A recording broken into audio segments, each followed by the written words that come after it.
mengalami banyak kali pergumulan. Dimuliakanlah Allah dan Bapa kita selama-lamanya. Amin. Firman Tuhan sekarang akan menuliskan kata-kata terakhir dari Paulus. Sampaikanlah salamku kepada tiap-tiap orang kudus dalam Kristus Yesus.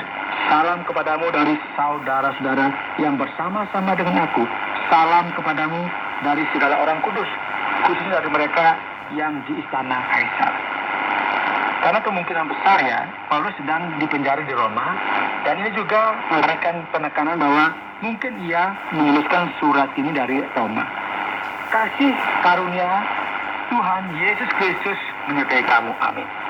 Inilah akhir dari surat Filipi, saudara, surat yang diakhiri dengan sebuah kalimat bersukacita yang pada saat yang bersamaan memberikan dorongan juga kepada kita. Karena kita bisa melihat bahwa dalam surat kepada jemaat di Filipi ini ada salam perpisahan yang membawa sukacita. Anda sedang mendengarkan Jalan 66 dalam rangkaian pembahasan Filipi pasal yang keempat yang telah dijelaskan oleh Pak Yohanes dengan topik salam perpisahan yang penuh dengan sukacita. Baiklah, sekarang mari kita beranjak kepada bagian tanya jawab. Jadi Pak Yohanes, keadaan apa yang Paulus sedang bicarakan di sini? Mengenai salah perempuan yang sangat diberkati yang berasal dari gereja dan tiba-tiba mereka memiliki permasalahan. Jadi sebenarnya kesalahpahaman atau permasalahan apakah yang dialami oleh Euodia dan Syntyche yang ada dalam bagian ini? Baik, Pak Odi, argumen yang dikatakan di sini merupakan sebuah pertanyaan yang membingungkan, dan sebenarnya kita perlu memiliki sebuah pandangan yang realistis mengenai hal-hal yang ada di sini. Apa yang ditunjukkan oleh Alkitab kepada kita di sini? Dan sebenarnya kita akan melihat sesuatu yang bertolak belakang dengan apa yang dipikirkan oleh orang-orang pada umumnya, karena benar mula-mula sangat ditandai dengan kemanusiaan.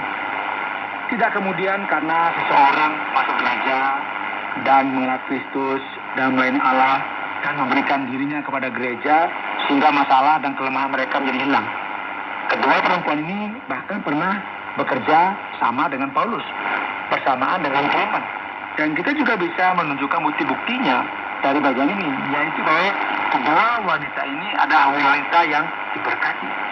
Namun sekarang dalam sisi lain, mereka juga memiliki argumen yang sangat keras, yang cukup penting. Sampai-sampai Paulus sendiri menuliskan hal ini di dalam suratnya kepada jemaat yang ada di Filipi. Dan ini sebenarnya memberikan indikasi bahwa perselisihan yang terjadi di antara mereka ini bisa dilihat dengan jelas oleh seluruh jemaat. Jadi pada tahu semua.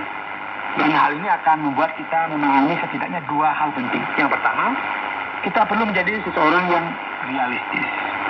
Semua hal yang berkaitan dengan menjadi anggota jemaat Kristus, anggota gereja, jika ada seseorang yang membuat kita marah dan kemudian kita tidak mau berurusan lagi dengan gereja, hal ini mengatakan kepada kita mengenai ketidakmatangan dan kurangnya cara pandang yang realistis dalam hidup ini. Dan hal lain adalah untuk kita harus hati-hati, ya, karena kita sebenarnya merupakan sasaran dari kelemahan. Dan terkadang kita bisa tersandung dan jatuh. Jadi jika kita tidak memperhatikan hal ini, kita akhirnya akan melakukan tepat seperti apa yang dilakukan oleh kedua wanita ini di masa lampau. Dan sebenarnya ini bukanlah sesuatu yang sulit dan rumit untuk dimengerti, sebagaimana yang dialami oleh Euodia dan Syntyche. Karena ini semua bisa saja terjadi kepada kita kapan saja.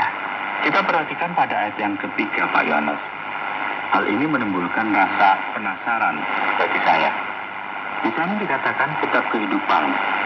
Kita telah banyak mendengar tentang hal yang ada dalam bagian ini. Apakah buku ini memang ada? Dan mengapa hal ini disebutkan? Dan apakah Bapak bisa menjelaskan kepada kita tentang bagian ini? Ya, baiklah Pak Oti. Ini merupakan sesuatu yang cukup rumit. Ketika Paulus menyebutkan Euodia dan Syntyche, maka kemudian ia menuliskan referensi mengenai Clement, rekan sekerjanya. Sekarang ia akan berbicara mengenai kehidupan dan bahwa nama-nama mereka terdapat dalam kitab tersebut. Referensi mengenai kitab kehidupan ini sebenarnya mengacu pada masa sebelumnya. Ini merupakan sebuah gagasan mengenai kitab Allah.